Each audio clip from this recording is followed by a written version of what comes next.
पीक विमा कंपनीने अपात्र ठरविलेल्या यवतमाळ जिल्ह्यातील 1,98,552 शेतकऱ्यांना आता पीक विम्याचा लाभ मिळणार आहे। आमदार डॉक्टर संदीप दुर्वे यांच्या मागणीनंतर कृषी मंत्री धनंजय मुंडे यांनी कृषी अधिकारी व विमा कंपन्यांची बैठक घेतली। त्या जिल्ह्यातील अपात्र ठरविलेल्या शेतकऱ्यांना 43,65,75,000 रुपये अदा करण्याचा आदेश देण्यात आला आहे।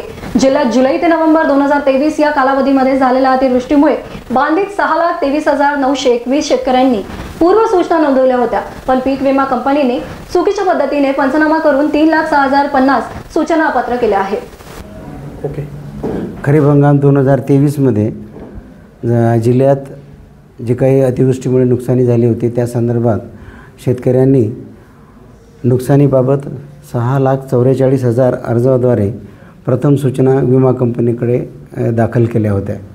त्या दाखल केलेल्या सूचनांपैकी विमा कंपनीने 3,17,000 सूचना पात्र करून त्याला 230 कोटी रुपये नुकसान भरपाई अदा केलेली होती।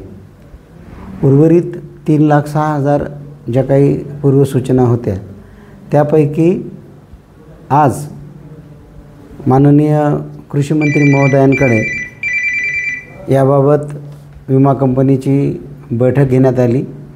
त्या बैठकीसाठी जिल्ह्यातील आमदार माननीय धुर्वे साहेब हजर होते, आमच्या विभागाचे संचालक महोदय, त्याचबरोबर विमा कंपनीचे प्रतिनिधी, माननीय विभागीय कृषी सहसंचालक, इतर मंडळी ही ऑनलाईन उपस्थित होती। सदरील सभेमध्ये माननीय कृषी मंत्री यांनी दिलेल्या सूचनेनुसार विमा कंपनीने जिल्ह्यातील 1,98,000 ज्या काही सूचना होत्या 3,06,000 पैकी 1,98,000 सूचना पूर्व सूचना मंजूर केल्या असून त्याला जवळपास 44 कोटी रुपये नुकसान भरपाई मंजूर केलेली आहे। सदरील निधीचे वाटप हे 2-3 दिवसांमध्ये शेतकऱ्यांच्या खात्यावर करण्यात येईल।